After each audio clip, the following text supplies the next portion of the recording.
Herzlich willkommen zum SF Krimi Podcast. Mein Name ist Wolfram Höll. Bei mir ist die Frau, die ich heute gern mit auf eine Reise nehmen möchte, Susanne Jansson.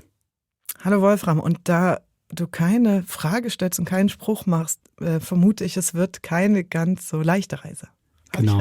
Es ist für einmal geht es nicht ins London der Swing 60s oder an die Côte d'Azur mit unseren französischen Autoren aus der goldenen Zeit.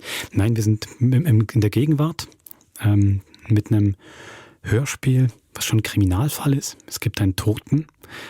Es steht aber viel weniger als sonst im Mittelpunkt, wer für den Tod verantwortlich sein könnte. Also wir haben viel weniger ein lockeres Rätselraten mit flotten Sprüchen, sondern es geht darum, wie es überhaupt zu diesem Tod kam.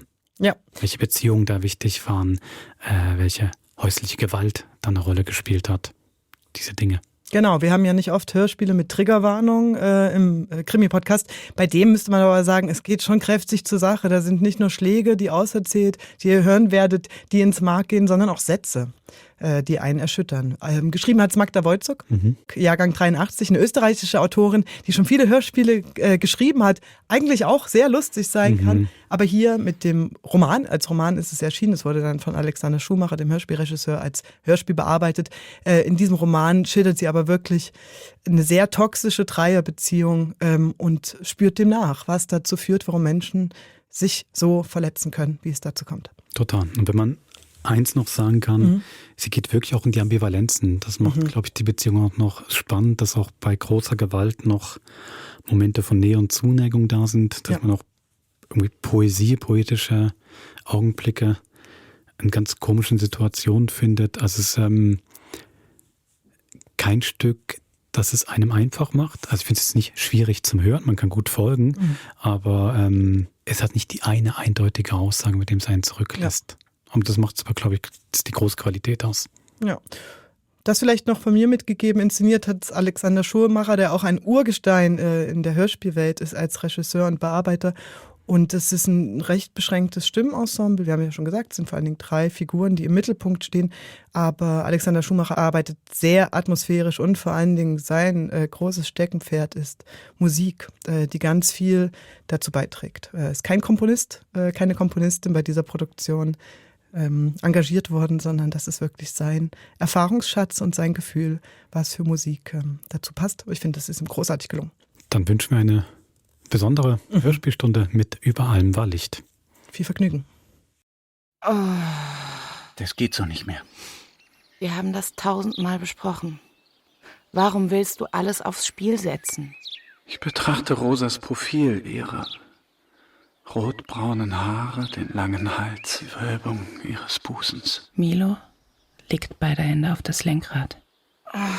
Ungeduldig ist sie. Heiß ist es. Abends um 7 noch 34 Grad. Wie lange willst du dir das gefallen lassen?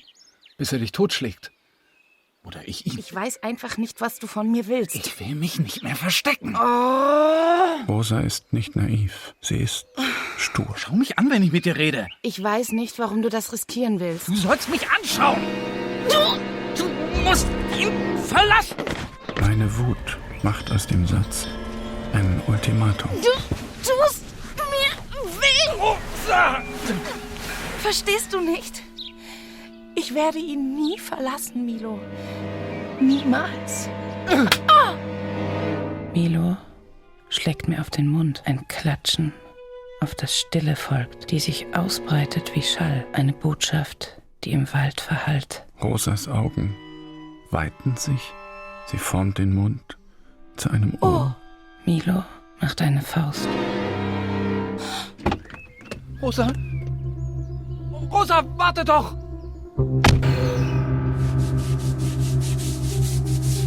Diese Bleiche beißt in der Nase. Der Gedanke an die Zimmer oben raubt mir jegliche Kraft. Rosas Schenkel, ihr Becken, das sich meinem entgegenbringt. So durstig bin ich immer. Eine Wüste, eine Oase, stets beides gleichzeitig. Mit dieser Lust habe ich nicht gerechnet, diesem Reichtum. Die vielen Worte, die aus ihrem Mund drängen, wie Wasser, finden sie einen Weg in mein Herz. Diese Rosa aber, die kennt nur Milo. An Milos Seite werde ich zu dem, was ich durch ihn bin. und nur fühl ihn.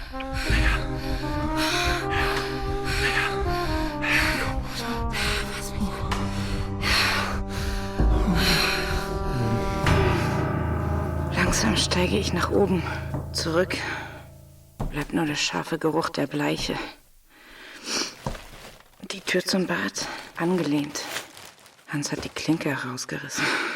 Ich hebe sie auf, bevor ich die Tür ganz aufschiebe. Bücke mich nach Hans' Zahnbürste, stecke sie zurück in den Becher. Wie lange gebietet es wohl der Anstand, diese Dinge erstmal zu belassen? Das Nachthemd, mein Blut. Der Duschvorhang, mein Blut. Siehst du die Zimmer hier oben? Ja. Alles in den Mistkübel. Ein letztes Umsehen. Kinderzimmer! Nicht einmal zum Kinderkriegen taugst du. Und jetzt bist du fast schon 14. Mein Zyklus ist sehr regelmäßig. Die Ärzte meinen, mit mir ist alles in Ordnung. So? Meinen die das? In die Hocke.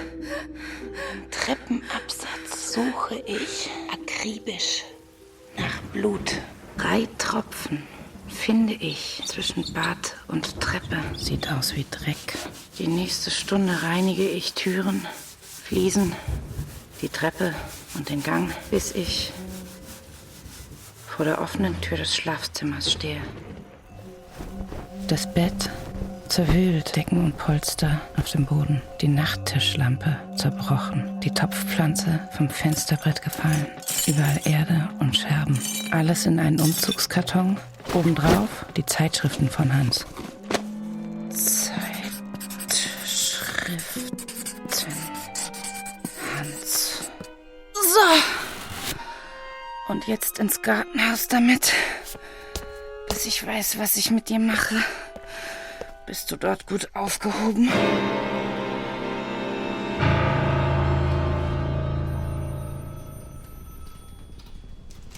Und seit wann, sagen Sie, ist Ihr Mann nicht zurückgekehrt? Seit gestern Mittag. Verstehe. Und, ist das schon mal vorgekommen? Ja, schon öfters. Hier, bitte. Danke. Machen Sie sich keine Sorgen. In den meisten Fällen tauchen sie wieder auf. Hoffentlich. Ist er wieder da? Nein, Essen steht auf dem Tisch. Spiegelei. schon wieder. Kannst ja selber was kochen, wenn's dir nicht passt. Nein, ist ja schon gut. Hast du ihn angerufen? Sein Handy ist in der Reparatur. Der Milo. Vielleicht weiß der was. Hast du es bei ihm probiert? Der hat nicht abgehoben. Der ist heute schon hier vorbeigefahren. Hat ausgeschaut, als hätte er es eilig. Na geh, vielleicht ist der das sogar. Der Hans.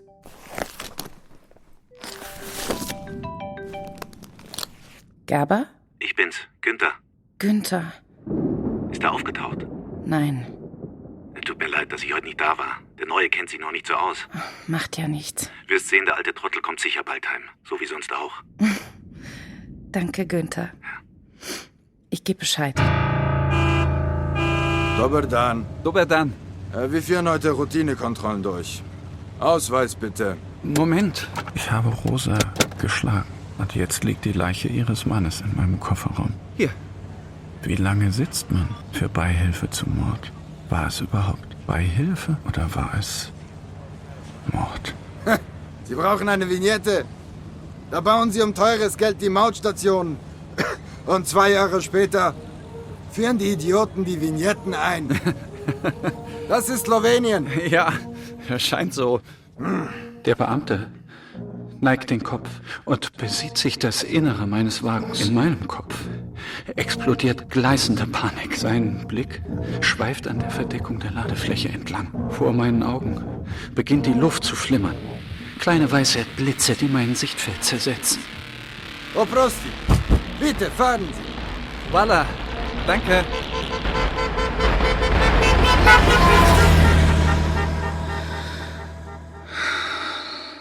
Ich habe darüber nachgedacht, was zwischen uns im Wald geschehen ist. ob das alles zerstört hat. In Rosas Welt gehören hässliche Worte oder Schläge genauso zu einer Beziehung wie der Umstand, dass man miteinander ist. Wenn Milo anruft, werde ich ihm sagen, dass mir der Schlag nichts ausgemacht hat. Rosa wird sich entschuldigen für das, was sie gesagt hat. Aber Milo ruft nicht an. Mama, ich mach mal kurz die Augen zu, ja? Als ob das was hilft. Ach, dann mach ich also schon wieder das Essen. Der süße Schmerz, das Reißen in meinem Innern, die Angst. Angst, dass Hans meine Gefühle erraten könnte. Gefühle, die mir ja aus jeder Pore dringen müssen, wie Schweiß, der eine andere Farbe hat. Milo-Farbe. Hey! Oh! Hey, Rosa! Jetzt tanzt du auch mal mit mir. Hans! Kleine Fantasien mit Milo. Gemeinsam auf dem Sofa, mein Kopf an seiner Brust, ein Kuss auf meinen Scheitel. Oder tanzt du immer nur mit dem Wirt? Hans, bitte. Komm, tanz mit mir. Du bist betrunken.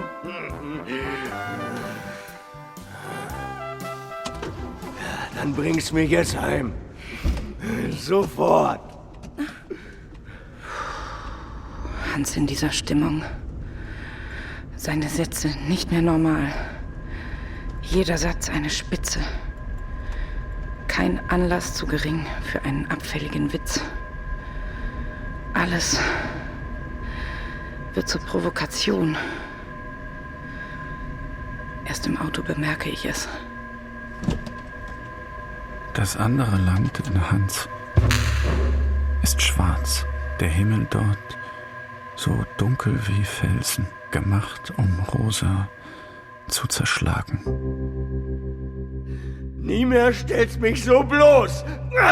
Nach dem Ball habe ich Angst, dass er mir die Knochen bricht. Kleine Schlampe! Schläge ins Gesicht, gebrochene Knochen. Die sind ein Problem. Die müssen im Krankenhaus behandelt werden. Vor allen Leuten! Deswegen ist Rosa nach dem Feuerwehrball nicht zum Arzt. Milo hat nicht angerufen. Etwas scheint unwiderruflich kaputt. Milo und ich, das Sofa, verschwunden. Meine Worte, seine Worte. Wie unterschiedlich die Menschen. Keiner schlägt so wie der andere. Kein Schlag tut gleich weh. Rosa. Rosa. Rosa. Was denn? Telefon. Wie lange habe ich denn geschlafen? 3 Stunden. Die Polizei. Der Günther. Hier. Ja, Günther? Irgendwas Neues? Nein, Was ist eigentlich mit seinem Handy? Das ist tot. in der Reparatur. Er wollte kein Ersatzhandy. Und der Milo? Weiß der vielleicht was? Hast du versucht, ihn zu erreichen? Er hebt nicht ab. Bei dir? Auch nicht. Ich versuch's aber gleich nochmal. Wie lange war Hans das letzte Mal weg? Dass der Hans so wenig geblutet hat. Fast 2 Tage. Na siehst du, mach dir mal keine Sorgen. Der taucht schon wieder auf. Danke, Günther.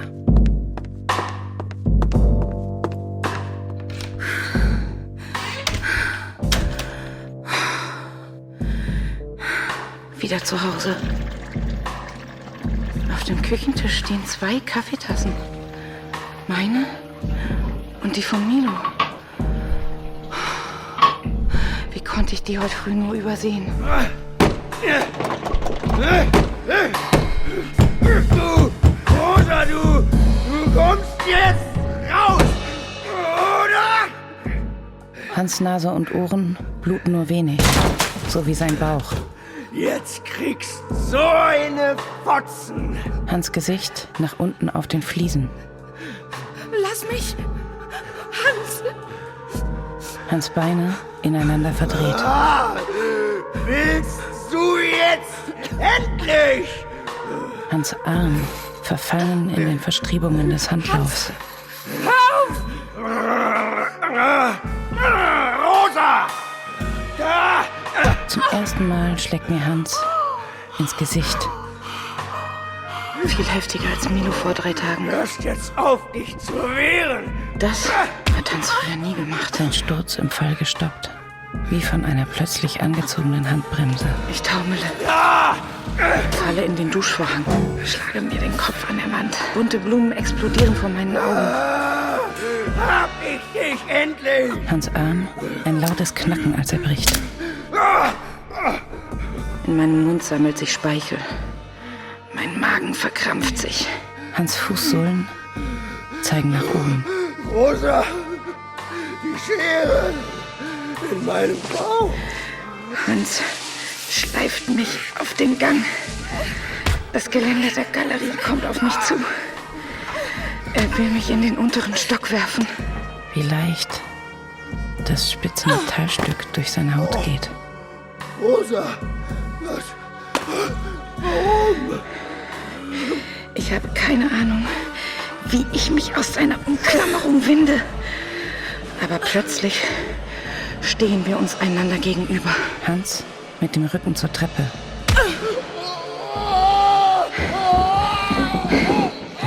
Hans knallt mit Wucht am Treppenplateau an die Wand. Ihn schiebt es zusammen wie eine Ziehharmonika. Der Hals schnalzt seltsam und sein Kopf macht eine unnatürliche Drehung. Hans ist nicht mehr da. Mir bleibt von ihm eine Schwellung auf dem Rücken und die im Gesicht. Aber ich kann atmen, mich bewegen. Und das Jahr mit Milo war das Beste in meiner Ehe. Alles in Ordnung? Rosa, am Straßenrand. Mein Wagen ist liegen geblieben. Das sehe ich. Kann ich dir helfen? In einem dünnen Mäntelchen. Nein, alles in Ordnung. Geh bitte, Rosa, dir ist doch kalt. Die paar Kilometer. Also gut. Danke, Milo. Mir ist nie aufgefallen, wie gut die Frau meines Freundes aussieht. Es folgen die allerschönsten Tage unseres Lebens. Milo, hallo. Komm doch rein. Danke. Der Hans hat mich gebeten, eure Küche fertig zu machen. Wie geht's ihm denn? Ach, der hat sich so einen komplizierten Knöchelbruch zugezogen. 5 Tage muss er sicher noch im Spital bleiben. Na, bis dahin ist die Küche sicher fertig.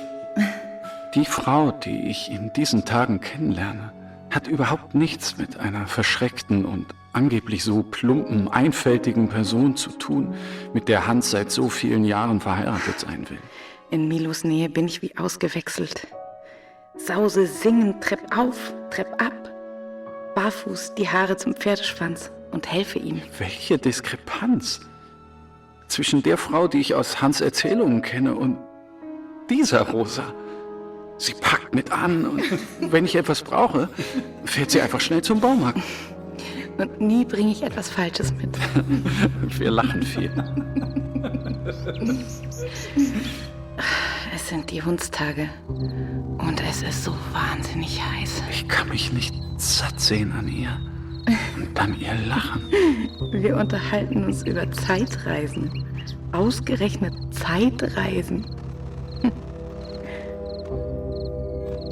Wann sind wir so vertraut miteinander geworden? 4 Tage geht das so. Die Erkenntnis trifft mich wie ein Dachziegel. Man begehrt nicht die Frau seines Freundes. Beachtet nicht ihre Haare, ihre Schenkel, ihren Hals. Versucht nicht, sie zum Lachen zu bringen. So. 4 Tage des Glücks. Fertig. Rosas Gegenwart gibt mir keine Zeit, darüber nachzudenken. Und trotz des Ziehens im Unterleib ertrage ich plötzlich Rosas Nähe nicht mehr. Komm, Milo, ich helfe dir auf. Ich muss nach Wien. Jetzt? Jetzt. Ich muss raus. Muss weg von ihr. Fahre ziellos durch die Gegend. Gehe schwimmen, sitze am See, denke nach. Aber Milo kommt zurück. Rosa. Wie ist das alles passiert? Hast du Lust, ein Bier mit mir zu trinken? Ja. Die halbe Nacht sitzen wir auf der Treppe hinter dem Haus. Reden stundenlang über alles. Milo. Und nichts. Von seiner Kindheit. Rosa. Von ihrer Arbeit. Mit keinem Wort erwähnen wir Hans. Milo, du musst jetzt gehen. Komm. In der Dunkelheit reicht Milo mir die Hand. Ich ziehe Rosa hoch. Umarme sie. Seine Lippen finden meine Lippen.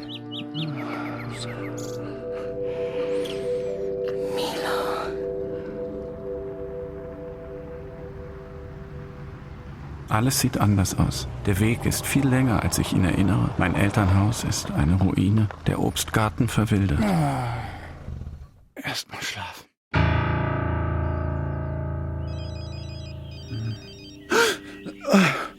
Oh, das ist heiß. Wo ist jetzt dieses verdammte Handy? Rosa? Milo, endlich. Wo bist du? Da, wo ich hin wollte. Ist alles gut gegangen? Ja. Moment. Jemand aus dem Ort hat versucht, mich anzurufen. Wahrscheinlich Günther. Ich war bei der Polizei. Was hast du gesagt? Was wir ausgemacht haben. Und? Hat er dir geglaubt? Ich habe mit jemand anderem gesprochen. Ein Neuer auf der Wache. Und mit Günther? Nur am Telefon. Gut. Ich rufe ihn gleich zurück. Hast du... Ja, hab ich. Und du, Rosa? Wie geht es dir?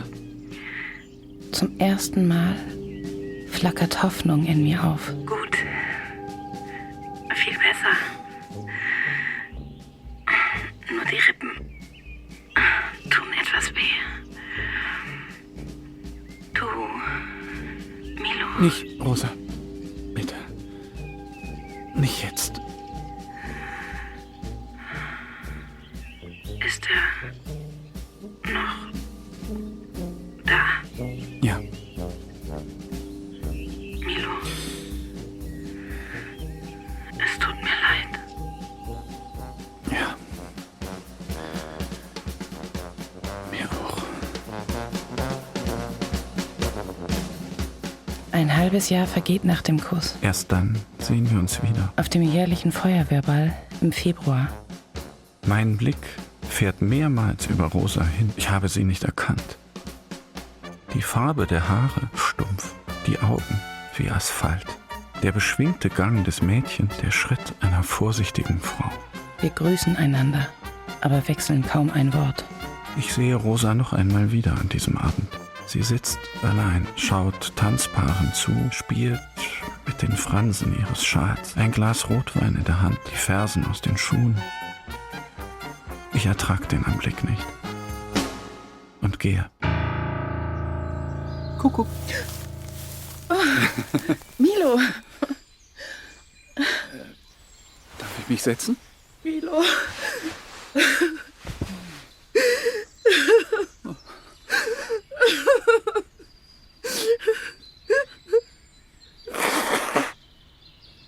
Weißt du, Milo, seit unserem Kuss, die ganzen vergangenen 6 Monate, habe ich mich um Hans Knöchel gekümmert. In dieser langen Zeit habe ich mich endlos und abgrundtief in dich verliebt, Milo Kruger. Aber gleichzeitig habe ich versucht, mir diese Verliebtheit auszureden. Alles habe ich in einen Schrank in meinem Inneren gepackt, ganz tief hinten, damit Hans es niemals finden wird. Rosa. Und dann immer dieser warme, explodierende Ball in meinem Unterleib.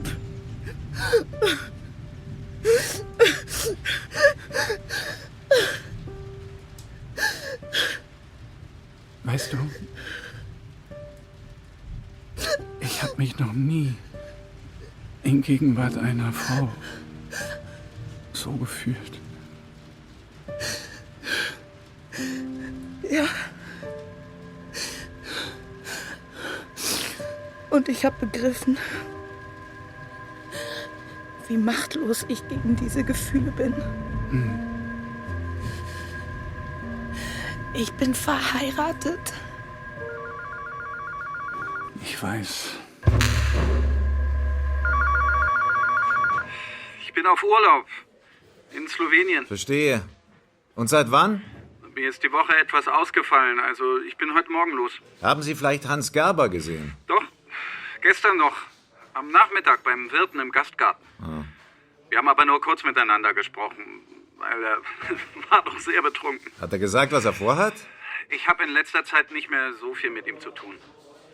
Ist etwas vorgefallen? Nein, wir haben uns einfach aus den Augen verloren. Verstehe. Nur Rosa macht sich große Sorgen. Ja, ich weiß. Ich habe vorhin mit ihr gesprochen und ihr gesagt, was ich Ihnen gesagt habe. Wo ist denn der Hans früher immer hin, wenn er weg ist? Wissen Sie das nicht?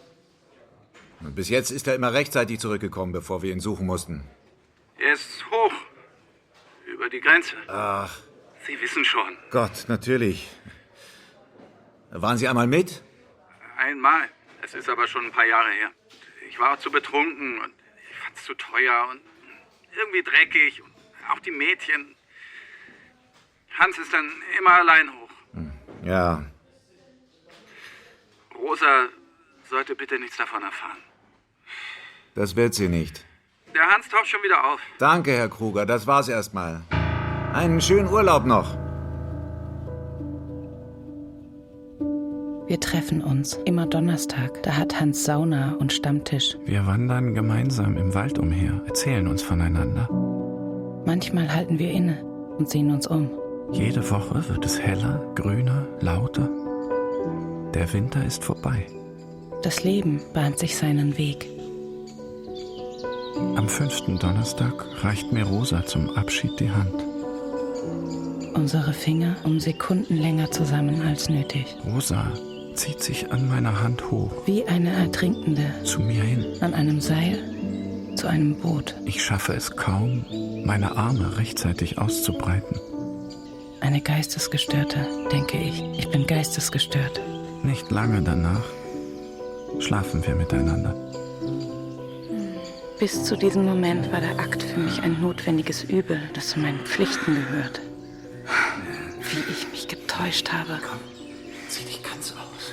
Nein. Wo denkst du hin? Mit fast 40 erlebe ich erstmals ein Zusammensein ohne gewaltsame, ruppige Eroberung meines Inneren. Ich will mehr davon, viel mehr. Hörst du das auch? Rosa, da ist nichts. Die Angst, entdeckt zu werden, Macht uns beide, während wir uns lieben, stumm. Genau deswegen will ich mich manchmal nicht ausziehen. Lange habe ich geglaubt, Milo hätte keinen Verdacht geschöpft. Ich weiß, was Hans mit dir macht. Der Boden tut sich auf. Ich falle. Nach oben und nach unten. Ich bin einfach ungeschickt. Rosa, bitte. Beleidige nicht deine Intelligenz. Ich schäme mich nun mal vor dir, die geschlagene Frau zu sein. Aber das brauchst du doch nicht. Weißt du, Milo, ich schäme mich dafür, dass ich es zulasse. Und dafür, dass ich darüber immer so beständig schweige. Rosa. Und glaube mir, kein Schlag, den Hans mir in den vergangenen Jahren versetzt hat, trifft mich so hart wie die Erkenntnis. Am meisten schäme ich mich aber für etwas anderes, das mir den Boden unter den Füßen entzieht. Der Sex mit Hans hat sich verändert. Jahrelang habe ich gedacht, ich würde von Hans für etwas bestraft, das ich nicht verstehe. Und jetzt begreife ich, dass mein Betrug aus Hans Bestrafung etwas macht, das mir gefällt.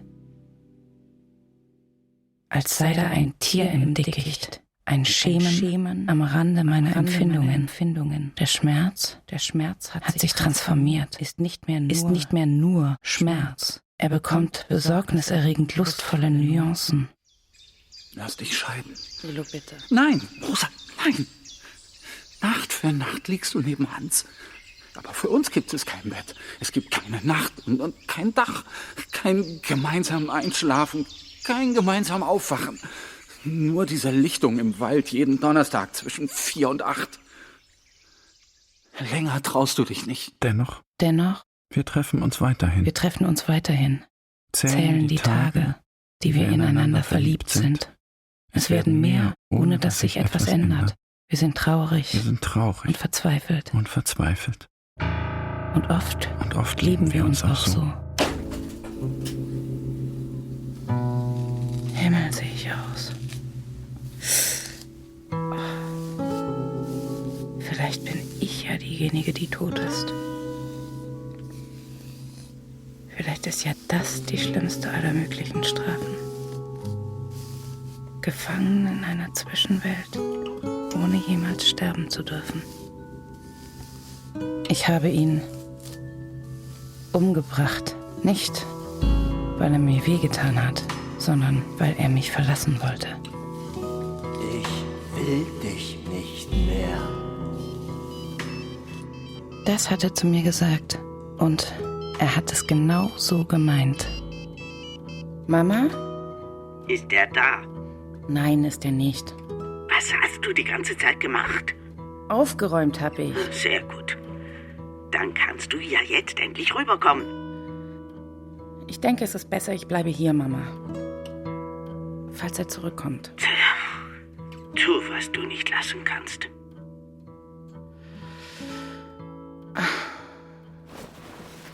Übermorgen wird der Müll geholt.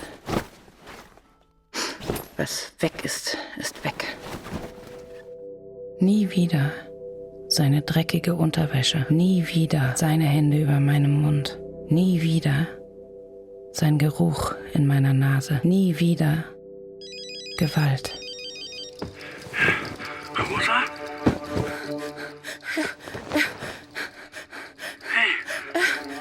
Er bringt mich um. Diesmal bringt er mich um. Ich hab was Schreckliches getan. Ich hab ihm die Schere in den Bauch. Ihn hat's die Treppe runtergeschlagen. Ruhig, Rosa. Ruhig. Du musst atmen. Aber ich habe Angst. Hans hat schon die Badezimmertür eingetreten. Rosa. Okay, wo bist du jetzt? Im Schlafzimmer. Bleib, wo du bist. Ganz ruhig. Ich bin gleich da.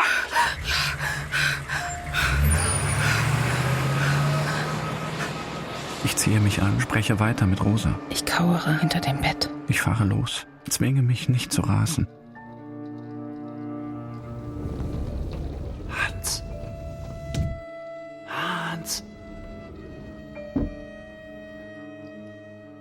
Rosa? Rosa? Das Wohnzimmer ist nur wenig beleuchtet. Da liegt Hans. Das Gesicht auf den Fliesen. Ein Arm grotesk abgewinkelt. Im Geländer verfangen. Rosa! Rosa ist tot. Es kann nicht anders sein. Rosa? Bist du da drin? Wach auf! Rosa ist nackt. In eine Decke gewickelt. Aus ihrer Nase läuft Blut. Blut auf dem Gesicht, verschmiert und angetrocknet. Die Haare in wilder Unordnung. Unter ihrem rechten Busen eine große blau-violette Schramme. Ihr Anblick ist schockierend. Sie hat Hans umgebracht. Aber sie lebt. Ist er tot? Ja. Rosa? Ja. Hör mir jetzt gut zu. Ja. Du musst zur Polizei gehen. Und Hans als vermisst melden. Ja. So wie immer, wenn er mal wieder nicht nach Hause gekommen ist. Ja. Und dann musst du sauber machen. Überall. Türen, Rahmen, Schränke, Böden, Küche. Die Stellen, wo Blut ist, die musst du mit Bleiche putzen. Bleiche? Ja. Ich befreie jetzt Hans aus dem Geländer. Du bringst mir Müllsäcke und Bettlaken. Okay. Und dann wäschst du dein Gesicht, kämmst dir die Haare und ziehst dich an. Okay? Ja. Milo. Ja. Mechanisch macht Rosa alles, was ich ihr auftrage. Milo packt Hans in 2 Müllsäcke, rollt ihn in die Laken. Draußen tagt es schon. Wir müssen uns beeilen. Gemeinsam hieven wir Hans in den Kofferraum. Es ist kurz vor 4:30. Milo fährt los. Ohne Kuss. Ohne Umarmung.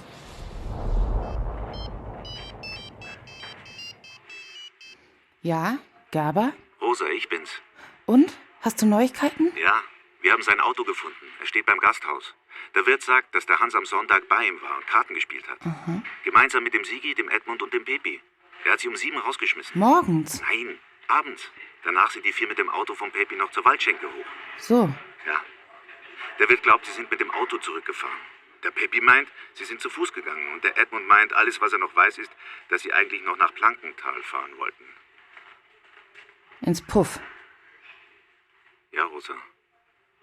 Ins Puff. Aber das haben sie dann angeblich sein lassen. Und jetzt? Bestelle ich den Pepi und den Edmund aufs Revier, ganz einfach. Und wenn das nichts bringt, dann suchen wir den Buchenberg ab. Endlich, Milo. Wo bist du? Ist alles gut gegangen? Alles ist gut gegangen. Ja. Bist du schon daheim? Kommst du noch her? Rosa, ich werde nicht kommen. Ich bin noch hinter... Ich brauche jetzt erstmal ein bisschen Zeit.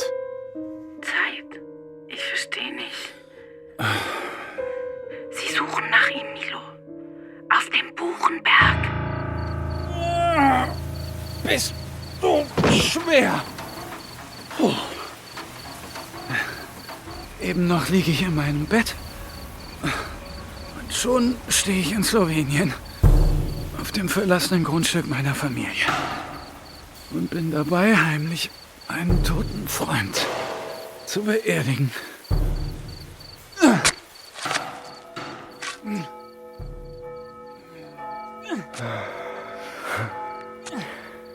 Wir 2, Rosa, wir gehören ab jetzt zusammen.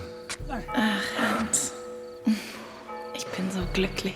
Du hast dich nie um Rechnung oder Geld kümmern müssen. Immer schon sorgt jemand für dich. Jemand, der kämpft, dir ein gutes Leben zu ermöglichen. Erst deine Mama, dann der Hans und jetzt ich, ja?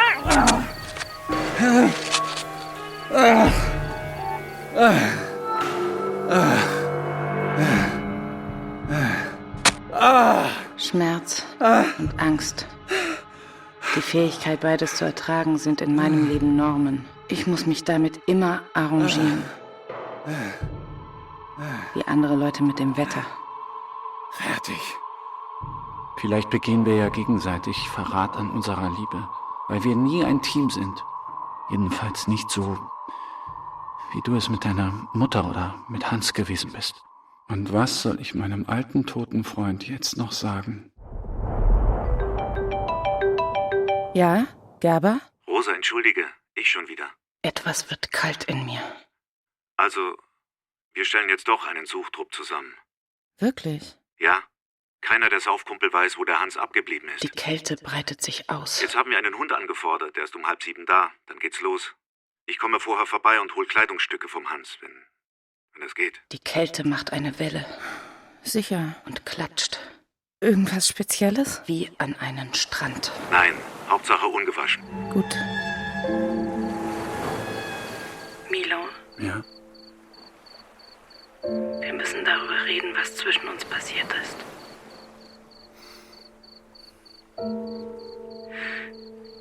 Ich hätte das niemals sagen dürfen. Du hast gesagt, du wirst ihn nie verlassen, Rosa. Und jetzt ist Hans tot. Ja? Hallo? Habe ich dich geweckt? Wieso? Wie spät ist es denn? Mitternacht.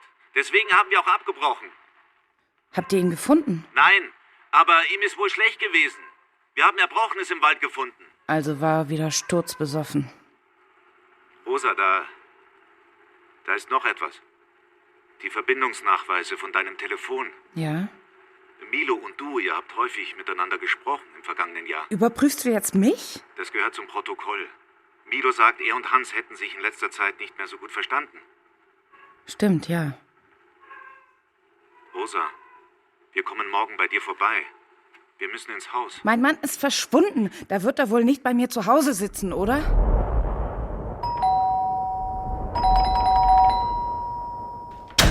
Morgen, Rosa.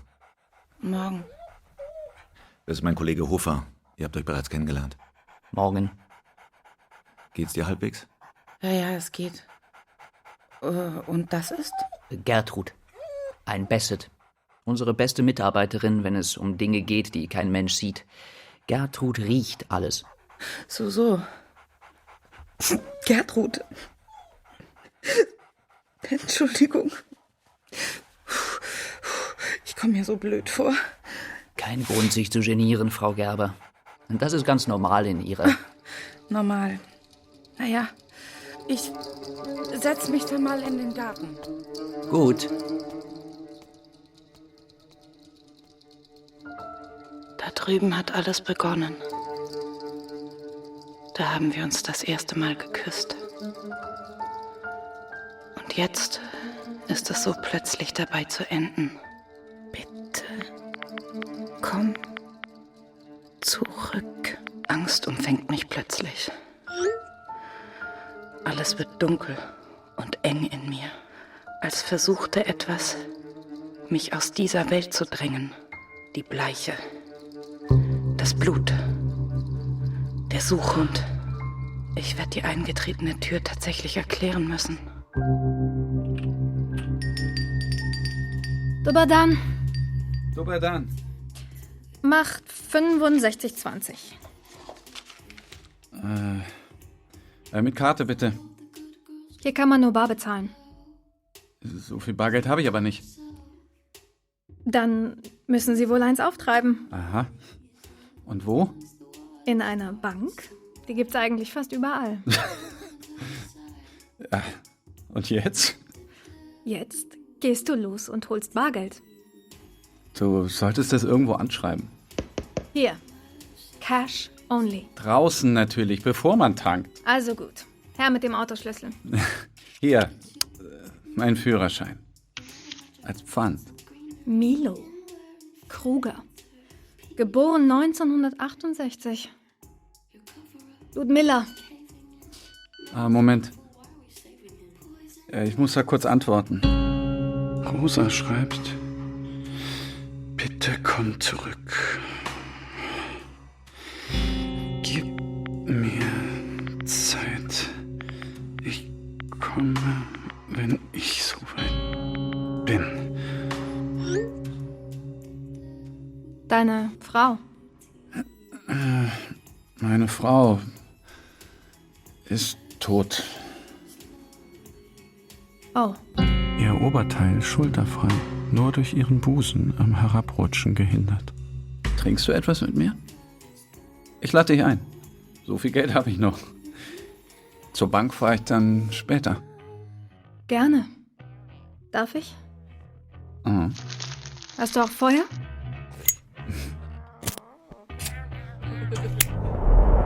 Chef, wir brauchen die Spusi. Müssen wir ihr das wirklich antun? Oben gibt es eine eingetretene Tür. Außerdem hat sich Gertrud an 3 Stellen hingesetzt. Also muss da was sein. Gertrud täuscht sich nicht. Nie. Gut. Gib du der Spusi Bescheid. Ich rede mit Rosa. Warum sprichst du so gut Deutsch? Ich habe da gewohnt. Warum? Schule. Mhm. Was hast du gelernt? Nichts. Stimmt nicht. Das.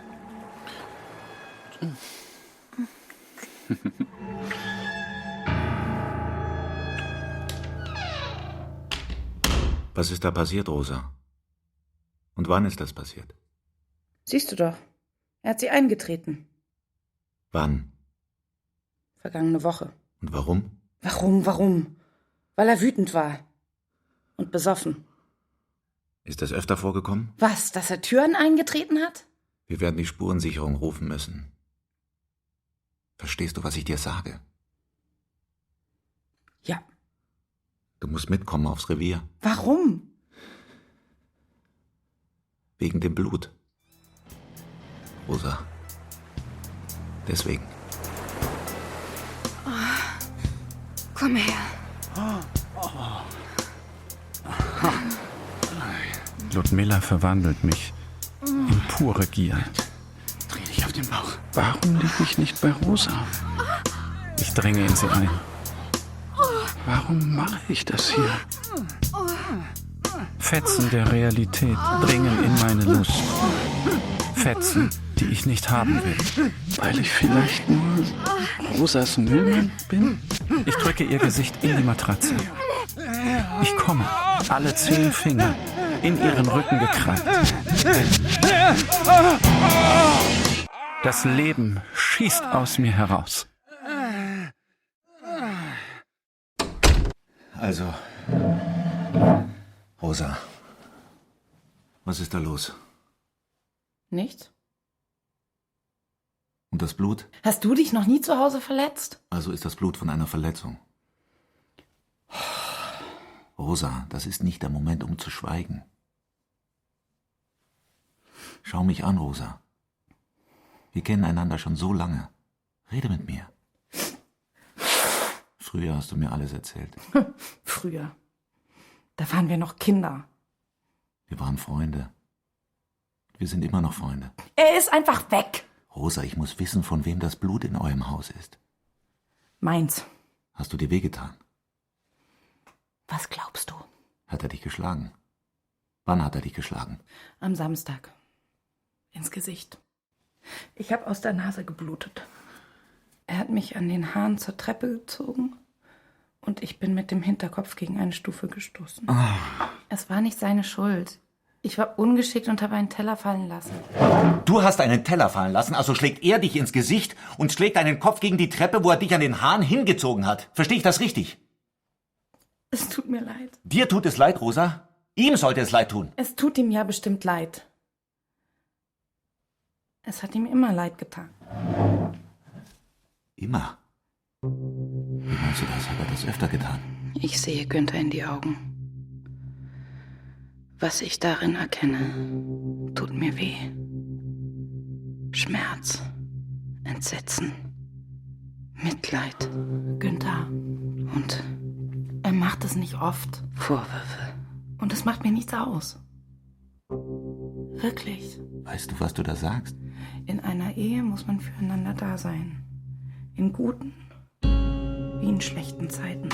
Denkst du wirklich, es ist in Ordnung von Hans, dass er dich schlägt? Nachher bin ich ins Bad und habe mir das Gesicht gewaschen. Es hat doch recht stark geblutet. Ich habe den ganzen Boden eingesaut.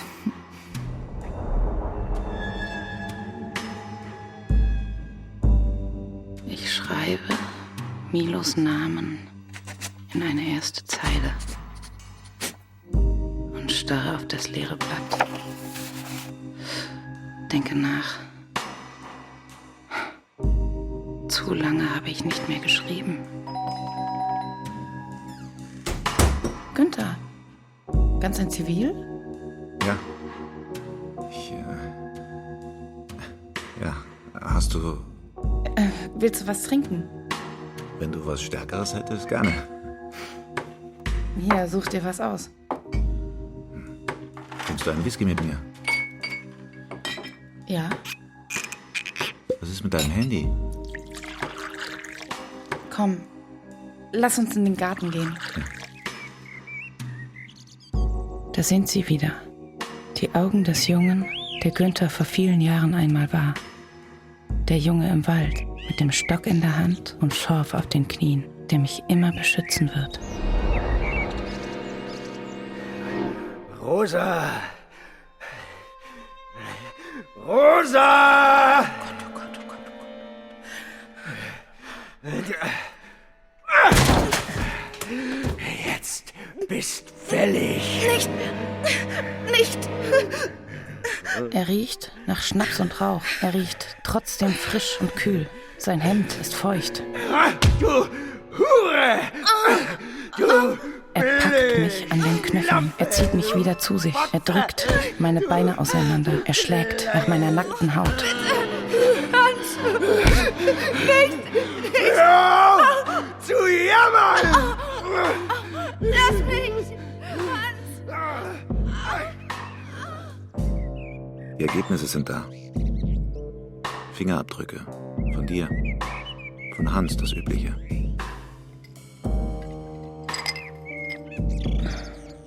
Und das Blut? Lässt sich nicht mehr zuordnen. Was er... Die Bleiche hat alles zerstört.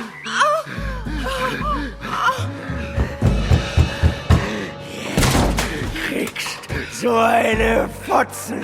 Lass mich! Hans schlägt mir mit aller Kraft ins Gesicht. Ich falle in die Wanne, greife die Schneiderschere, die Hans mir geschenkt hat. Der Vorhang reißt. Er zieht mich am Nachthemd raus auf den Flur. Ich will dich nicht mehr. Ich ziehe mich hoch. Wir stehen uns Aug in Aug gegenüber. Ich nackt, aus der Nase blutend. Wirst mich nicht verlassen! Mit einem Schmerz, der fast einen Brechreiz auslöst. Meine Hand schnellt nach vorn. Es braucht kaum Kraft, die Spitze der Schere durch Haut und Fett zu treiben. Und noch tiefer in die Muskeln, durch sein Bauchfell, den Darm.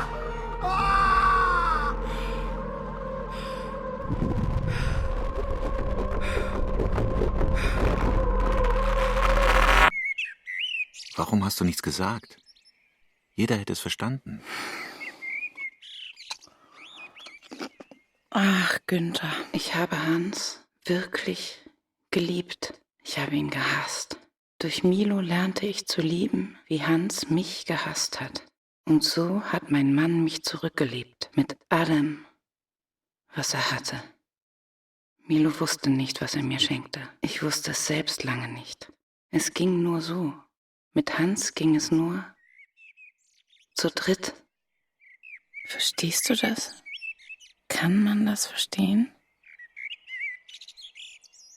Glaubst du, Milo würde mir verzeihen, wenn er das wüsste? Was wirst du jetzt tun? Weiß ich nicht. So viel ich eben kann. Weißt du, wo Milo ist? Am Meer. Hallo, guten Tag. Hi, wollen Sie tanken? Die Pumpen machen in letzter Zeit irgendwie Schwierigkeiten. Hat funktioniert. Zahle ich bei dir. Ludmilla. 50 €. Sag, ich suche einen Mann. Er fährt ein schwarzes Auto mit überdachter Ladefläche. Hast du ihn vielleicht gesehen? Sind Sie seine Frau? Weißt du, wo ich ihn finde? Er hat gesagt, Sie wären tot.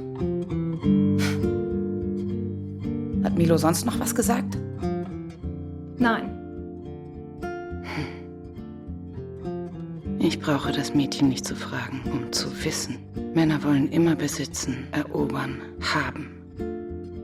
Vor allem die rätselhaften, schönen Dinge. Und sie wollen es mit derselben Irrationalität, mit der sie Dinge, die sie nicht verstehen, zu zerstören suchen.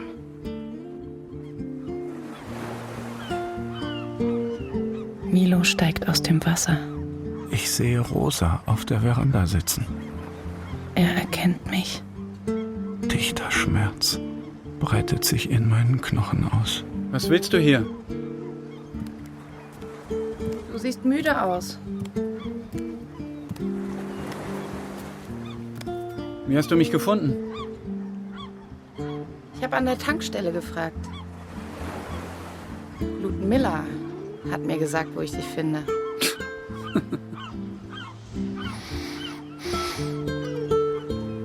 Rosas Geruch. Wie vertraut er mir ist. Ich war noch nie am Meer. Wie könnte ich den je vergessen? Ich hab's mir ganz anders vorgestellt. Rosa steigt auf den ersten Stein. Ich drehe mich zu Milo um. Rosa lächelt. Ich suche nach Balance. Ich blicke dieser Frau in die Augen, die noch nie am Meer gewesen ist und doch schon im Wasser steht. Milo öffnet den Mund. Aber Rosa legt rasch einen Finger an die Lippen. Milo schließt ihn wieder. In meiner Brust Komm, beginnt ein schmerzhaftes Komm, Klopfen. schwimm mit mir. schwimm mit mir.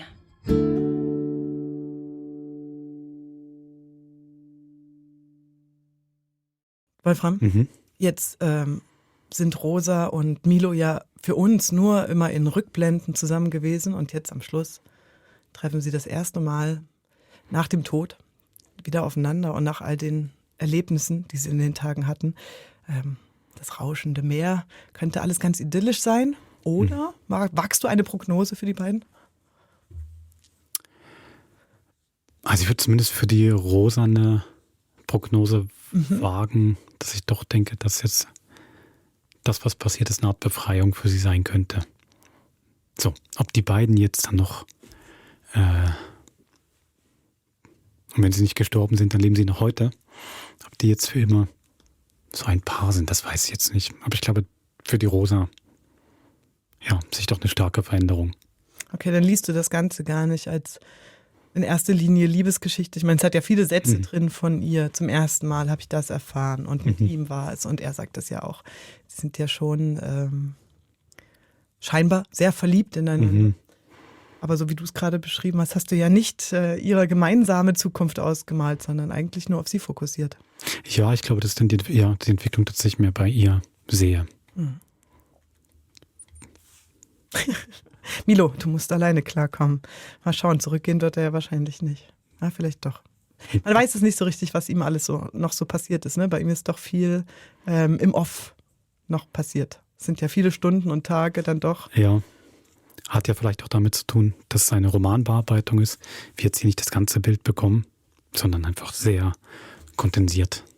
Ja, das ist wohl so und ich musste das Buch auch tatsächlich nochmal rausholen. Ich erinnere mich, dass ich es, also bevor es produziert wurde, gelesen habe und damals noch sehr mich gefragt habe, wie man das als Hörspiel umsetzt. Und muss sagen, das haben da, sind viele Leute beteiligt. Uta Maria Heim vom SWR und Reto Ott, unser Kollege, und Alexander Schumacher haben das zusammen bearbeitet und ich glaube, es lohnt sich, wenn einen die Geschichte was erzählt hat oder angedeutet hat, da weiterzulesen im Buch, weil da, denke ich, noch ganz viel in die Tiefe geht und das, was du in der Anmodi mit Ambivalenzen meintest, noch stärker ausgestaltet wird. Man erfährt mehr über die Beziehung von Rosa und Hans, was ja jetzt auch so ein bisschen nur in Andeutung bleibt, warum er sich zum Beispiel von ihr trennen will, oder? Oder auch was Rosa für ein Mensch ist, was Milo für einen Eindruck von ihr hat, wie er sie beschreibt, sagt er auch nur mal so einen andeutenden Satz. Sie hat sich ja immer einen Mann gesucht, der quasi die schweren Pflichten für sie übernimmt. Ist ja alleine lebensunfähig. Ich glaube, da findet man im Roman tatsächlich noch viele Stellen. Es ist hochgelobtes Buch. Also von LeserInnen, die sind alle ganz begeistert. Ja, Ja, ich habe es auch gedacht, bei dem Hans, er kommt jetzt natürlich nur vor aus der Perspektive von den beiden. Und bei den Momenten, die sich halt eingebrannt haben, also gewalttätig, also betrunken, gewalttätig, wird ja alles eine Realität gewesen sein, aber ja, ist wahrscheinlich nicht, kann mir noch vorstellen, dass im Buch dann noch mehr Facetten sowohl zu ihm gibt, als auch gerade zu der Beziehung, die die beiden miteinander hatten. Das ist ganz spannend, was du gerade gesagt hast. Du hast nämlich angefangen zu sagen, wir erleben Hans nur in der Erinnerung der beiden. Für mich waren diese Rückblicke quasi objektive Rückblicke. Was ist geschehen? Aber es stimmt, das kann man natürlich auch so verstehen, dass jemand es erzählt oder sich erinnert. Also ich glaube nicht, dass er jetzt ein guter Mensch war und ein glücklicher Ehemann, das will ich nicht sagen. Aber es wirkt für mich schon auch, wie es gemacht ist. Es ist ja doch räumlich als Erinnerung dargestellt, also ein bisschen weiter weg, wie in so einer Blase. Finde ich jetzt schon doch, das ist, wie sie sich daran erinnert, vor allem Rosa. Ich finde die Darstellung von ihm auch ziemlich schrecklich, deswegen gefällt mir das fast besser. Also besser in Anführungszeichen, aber dass es ihre Erinnerung ist und damit auch quasi schon so ein bisschen eine überformte, überhöhte, weil traumatisierte. Also Hans tritt da ja wirklich nur auf dieses grölende Monster im Hintergrund, der schreit, jetzt setzt es was. Es wirkt alles wie eine sehr ungesunde Männerwelt. Ich glaube aber nicht, dass das Hauptanliegen von Magda Wolzug ist, das zu erzählen, sondern es geht ihr ja um die Beziehung von diesen dreien und ihre Wege und ihre, wer hat Schuld, Abhängigkeiten, wer ist aber auch ein Befreier oder eine Befreierin, ja. Und hier, so wie es dann aufgeteilt ist, in dieser Verkürzung und Verdichtung, hast du halt irgendwie doch nur die Arbeitswelt ist männlich besetzt, die Polizei sind Männer, du hast noch einmal die Mutter, die aber auch so hart rüberkommt, die ist auch fast ein Kerl. Und für die Männer ist irgendwie Blasmusik, Alkohol und Puff. Naja, dann, das ist ja auch schon am Anfang mit dem, selbst wie der Milo eingeführt wird, geht ja auch mit dem Schlag los, der kommt ja auch sehr schnell, selbst er. Eine ganz, ganz andere Dimension und dann wird dann auf einmal noch ein Lustthema damit aufgemacht, aber auch er wird mit Gewalt eingeführt. Ja, den Schlag hättest du eben an fast gar keiner anderen Stelle setzen können im weiteren Verlauf. Also in der Timeline nicht, weil sie sind ja getrennt bis zum Ende, aber sonst auch, dass man ihn an den Anfang setzt ihn auch ein ganz klein bisschen, das ist der beste Punkt, um ihn möglichst auch zu vergessen. Weißt du, und sich so ein bisschen vorzuspielen oder den Zuhörenden vorzuspielen, dass wir da ja eigentlich ein junges Königspaar haben, das nicht zueinander kann, weil der böse Despot dazwischen steht. Aber das ist es natürlich nicht nur. Ja, und vielleicht macht auch die Männer, also der Eindruck von der Männerwelt schon noch aus, einfach das Aufeinandertreffen von Milo und der Ludmila. Ja, also vielleicht ist das im Roman auch anders, aber hier jetzt nicht, also die spielt das ja gut und es sind auch gute Dialoge, aber sie ist auch so zur Verfügung, also als ob sie oft an der Tankstelle da in Slowenien nur darauf gewartet hätte, dass dann ein Mann aus Österreich vorbeikommt und dann macht sie alles mit. Das, glaube nicht, dass es so ist. Ja, sie kommt da viel zu kurz. Ich meine, auch in dieser verknappten Form, auch Milos Reise alleine. Ich meine, wenn ich mich richtig erinnere, ist er auch mit dem toten Hans ganz lange alleine. Also er begräbt ihn und hat immer seinen toten Ex-Freund oder Freund dort und die Gedanken an das, was seine Schuld ist und aber auch wie er möglicherweise jetzt hier von der Polizei verfolgt wird und auch das Aufeinandertreffen mit Ludmila und dann, ich weiß gar nicht, was er mit ihr hat, also eine Affäre oder, ich finde, im Hörspiel versteht man schon ein bisschen, dass er sie, dass es ihm nicht um sie geht, sondern dass das auch in dem Verhältnis zu Rosa und allem, was vorher passiert ist, gesehen werden muss. Aber wie sie zu dem Ganzen steht, wird halt überhaupt nicht ausformuliert. Sie ist einfach benutzt in dem Zusammenhang, oder? Als Motiv und als Person, Ja, das war nichts über sie. Naja, das gut umrissen stimmt schon. Also warum Milo das macht, jetzt nicht einfach, wahrscheinlich nicht nur, weil er halt ein Kerl ist, sondern es hat wirklich auch was mit der Vorgeschichte zu tun. Das stimmt, aber genau, es fehlt irgendwo durch ihre Perspektive. Ja. Rosas Perspektive haben wir sehr stark. Und das ist irgendwie verwunderlich, dass diese junge Frau dann einfach mitmacht. Ja. So. Aber eben, ich glaube, es lohnt sich wirklich auch, den Roman zur Hand zu nehmen. Darf ich nur noch mal betonen, was ihr nicht im Roman haben werdet? Das ist, es ist eines der Hörspiele, die für mich ganz deutlich machen, warum das Geschichtenerzählen im Hörspiel nicht nur auf der rein sprachlichen Ebene stattfindet. Das passiert auch hier eher wieder unbewusst. Zum Beispiel über die Ambis. Fast alle Szenen haben eine wunderschöne, idyllische Naturambi. Du hast ganz viele singende Vögel und das steht in einem ganz krassen, subtilen Gegensatz zu dem, was die Menschen davor verhandeln. Und genauso ist es mit der Musik. Also ich habe ja schon in der Anmodi gesagt, dass der Alexander Schumacher keine Komponistin dazugeholt hat. Es gibt eine lange Musikliste von eingesetzten Sachen und das kommt für mich so aus einem Guss daher. Ich war mir sicher, es gibt eine Komposition, die motivisch angelegt ist, aber als ich mir das angeschaut habe, also da ist von Billie Eilish über Arvo Pärt, über Beatles, es geht querbeet und es ist für mich aber wahnsinnig stimmig und auch an vielen Stellen echt berührend. Und diese Berührung, die dann eben nicht in Kitsch abkippt oder in Overload oder sowas, liegt eben genau in diesem zwei Stränge erzählen, was jeder erzählt in einer eigenen Farbe. Und das zusammen ergibt dann ein entweder melodramatisches oder aber auch wahnsinnig berührendes Bild. Ja. Ja, das stimmt. Chapeau, Herr Schumacher. Ich hätte auch schweren können, dass es da eine Komposition gibt, wirklich. Ja, finde ich auch. Das ist nicht einfach, das so hinzubekommen. Kann ich euch sagen. Wolfram. Jetzt doch nur eine kleine Reise. Ach, na, aber wir können ja uns so ein bisschen rausschunkeln. Ich finde. Ja. Ich habe das Stück gehört, ich bearbeite gerade eine Serie über Essstörungen, dann alles, was noch so Weltlage ist. Es gibt schon viele Themen, die es eigentlich verdienen, dass man genauer hinschaut, aber es ist auch ganz schön hart, die Arbeit im fiktionalen Bereich.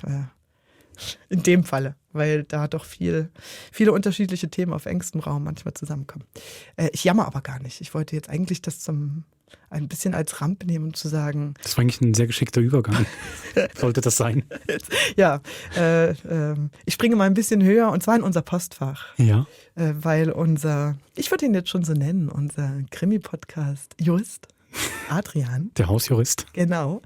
Er hat uns nämlich nochmal geschrieben zu Die Falle. Das war ja so das 3. Stück innerhalb kürzester Zeit, wo es irgendwie um Gerichtsbarkeit oder Strafprozessverfolgung ging. Und du hattest nach Die Falle die Vermutung, Behauptung in den Raum gestellt, dass diese ganze Scharade, die Polizei dort inszeniert, wahrscheinlich vor Gericht keinen Bestand hätte. Dass die Beweise, das Geständnis, das damit erzielt wurde, wahrscheinlich nicht Bestand hätte.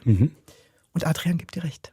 Ja, kannst du ihn bitte zitieren? Nach deutschen und schweizerischen Strafprozessordnung gibt er uns recht, dass es ausdrücklich verboten ist, solche täuschenden Methoden zur Beweisgewinnung einzusetzen, wenn es die Behörden tun. Die Bestimmung konkretisiert das Recht auf ein faires Verfahren der Europäischen Menschenrechtskonvention, ist also europäischer Standard und gilt auch in Frankreich. Kann sich jetzt niemand rausschmuggeln und sagen, ja, aber andere Länder, andere Sitten. Nein, das ist wirklich zumindest für Europa bindend. Aber er wäre ja kein Jurist, Anwalt, wenn er nicht auch ein Hintertürchen hätte. Er schreibt nämlich auch, als Plotberater hätte ich Thomas Robert dazu geraten, dass diese ganze Inszenierung nicht ein Theaterstück der Behörden gewesen wäre, sondern ohne deren Zutun und Wissen, zum Beispiel von Angehörigen des Opfers. Ein von Privaten erwirktes und bezeugtes Geständnis ist verwertbar. Wäre ein anderes Hörspiel gewesen, aber... Spannend. Ja, finde ich auch. Ich finde schön, dass er als Plotberater von Thomas Robert das gesagt hätte, hat er als letzten Satz geschrieben. Ich finde, das ist eigentlich eine sehr charmante Bewerbung als Plotberater für uns. Das stimmt. Adrian, wenn wir mal juristischen Beistand im Vorfeld brauchen und nicht erst in der Nachbesprechung vom Hörspiel, dann habe ich jetzt deine E-Mail-Adresse. Mich würde mal noch interessieren, ob so, also wirklich super, vielen Dank für diesen Input, ob so Sachen dann international auch wirklich ähnlich sind. Wir schauen gerade zu Hause so eine halbe Kriminalgeschichte aus Südkorea mit einem Anwalt. Und da ist zum Beispiel ganz oft, dass man einfach das Handy von den Beschuldigten nimmt und dann, die sind auch nie abgesperrt, Handys in Südkorea, zumindest in Serien. Man kann einfach mal aufmachen und anschauen, was da steht. Was ich schon mal gut finde. Ich weiß nicht, ob das Südkoreaner nicht machen. Keine Finger-ID, Gesichtserkennung? Nee, es liegt einfach das Handy, du nimmst, dann sucht man einfach irgendwelche Sachen raus. Und zum Beispiel eben dann ein Video von einer Tat. Es geht um Mobbing durch Jugendliche. Und wo die Mobber das aufgenommen haben, wie sie jemanden drangsaliert haben. Und der Protagonist holt es einfach vom Handy raus. Und ob sowas dann Bestand hätte in Südkorea, ich weiß es nicht.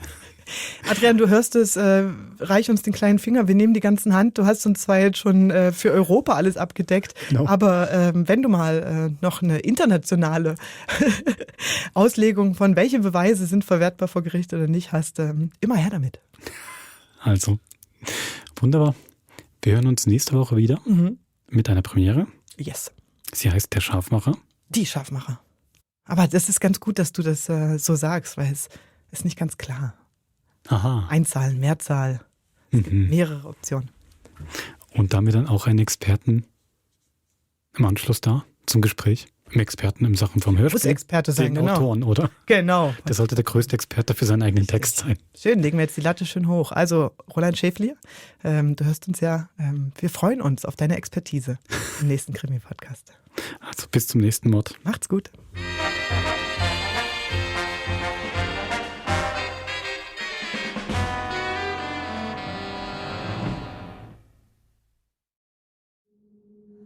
Das war ein Podcast von SRF. Produziert im Auftrag der SRG.